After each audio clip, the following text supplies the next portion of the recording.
ان کے والے بالکل ٹھیک بڑے دنوں کے بعد نظر آئے.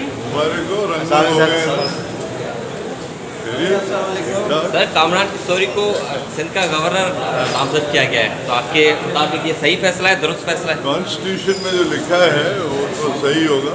اچھا، ویسے یہ امیدوار صحیح تھا پیسے تھے گورنر سندھ یا کوئی ایم پی کے پاس کوئی اور آپشن تھا؟ اپوائنٹمنٹ اتھارٹی فیڈرل گورنمنٹ ہے، پریزیڈنٹ آف پاکستان ہے، تو وہی صحیح جواب دے سکتے ہیں. لیکن ان پر بھی سخت تنقید کا نشانہ بنایا جا رہا ہے. جی ان کو سخت تنقید کا نشانہ بنایا جا رہا ہے.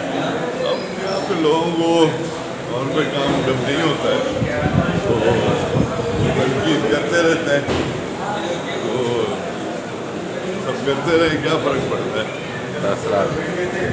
جو کانسٹیٹیوشن میں لکھا ہوا ہے اس کو تو آپ چینج نہیں کر سکتے.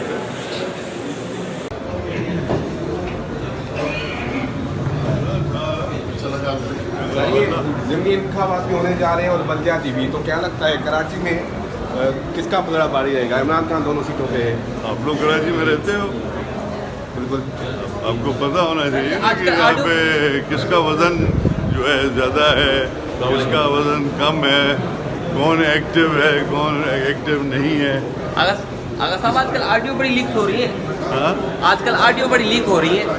کیا ہو رہی ہے؟ آڈیو لیک ہو رہی ہیں آج کل. آڈیو لیکس بھی ہوتی ہیں، آڈیو کے ساتھ ویڈیو بھی بن جاتی ہیں، تو یہ تو پاکستان میں ہر چیز ہوتی رہتی تو یہ سیاست کا حصہ ہے. ہے. یہ کارنامے ہوتے ہیں ان لوگوں کے جو یہ چیزیں کرتے ہیں. کیا کر سکتے ہیں آپ کسی کو پکڑ سکتے ہیں؟ السلام علیکم. کیا حال ہے آپ کے؟ آپ ٹھیک ہیں؟ خیریت سے ہیں؟ ٹھیک ٹھاک. تو یہ ساری چیزیں جو ہے نا یہ ہمارے ملک میں ہوتی رہتی ہیں ڈفرینٹ چیزیں. اور یہ کہ ان کو آدمی فیس کرے ٹیمپرری، یہ چیزیں ہوں گی پھر ختم ہو جائیں گی.